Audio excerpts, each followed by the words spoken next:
Moms, sit back, relax, and enjoy the bitter tea. Tell me why you're not having those sexual conversations with your daughter.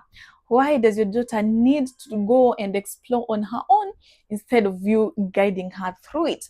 Why are you cutting short those sexual conversations in your house with your daughters or with your daughter? This is Mom and Daughter Unfiltered podcast, and here we spill the beans, talk the truth as it is, and address the raw and unfiltered conversations that fail to happen between moms and daughters.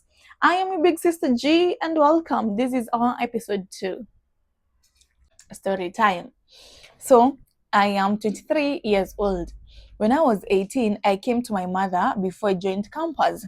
I wanted her to explain a few things to me about sex. I knew I was a grown up, and the space where I was going, people would be talking about it, or at some point I will have a boyfriend. So I went to my mother for her to explain to me what I was supposed to do in case I had to have it. My mom, the first thing she told me is, remember, you've gone to school to learn. And that was the end of our conversation. She never explained anything to me until I went. When I was in my first year, second semester, I got pregnant. I was so afraid to tell my mom. So when we closed for long holiday, I didn't go home. I stayed in school.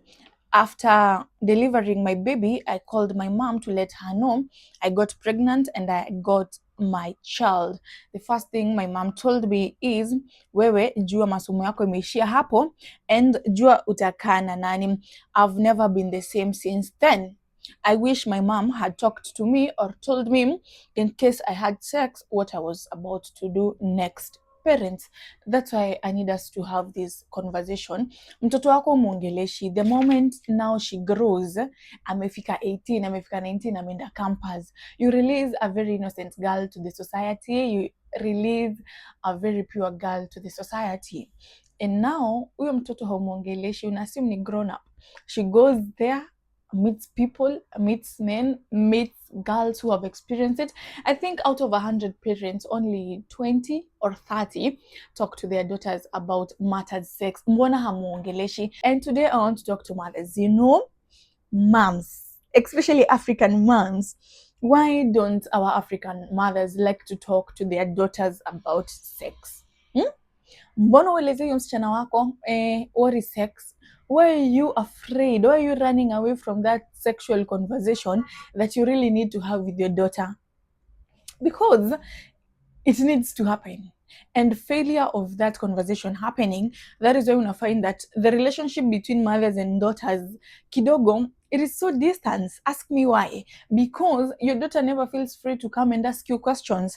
The moment alikuja kuuliza hiyo swali, what did you do?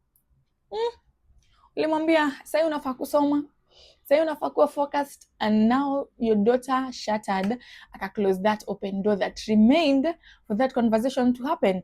So your daughter is in form 2, form 3, form 4. Amekuja amekwambia, mom, I want to talk to you, and your first response as a mother ni So your daughter kidogo already that appetite ama that curiosity alikuwa nayo to talk to you, imeenda down. First of all, from your response. Okay, mom, I wanted to talk to you about sex. I want you to explain to me, in case it happens, I engage myself in sex, I have a boyfriend, and one thing lead to another, and we engage, what am I supposed to do? So you as a mom, the first thing you tell her, ati, siku hizi umeanza kutembea na wavulana, sasa unafaa ukifocus na masomo yako. You know, men are not going anywhere. You'll meet better men in campus. You know, a man likes your purity. Stay pure. It's okay. It's okay. But now that daughter needs to hear it from you. Amekwambia, mom, in case nijipate nimepata boyfriend, one thing leads to another. What do I do? And you know what you tell that daughter? You know what? Naona umeanza kuoza tabia. This is a conversation I'm not going to have with you.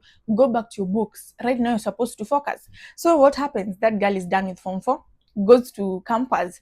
The girl is pure. The girl is innocent. The girl is still curious of what happens between a boyfriend and a girlfriend. You never talk to her. You never told her. So what she does, she goes to campus, gets a boyfriend. Anapata your boyfriend.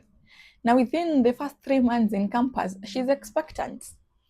And now she tells you, Mom, I'm pregnant. And what you do, you blame the girl, akona tabia mbaya. Remember, she came to you and asked you. She wanted to have that conversation with you, but you are not bluntly ready to talk to her. Ni mdogo, si ndio? Now the consequences are so heavy on you. Una feel like your daughter failed you, which in real sense, it's you who failed your daughter. A conversation that most parents, especially mothers, are not ready to have.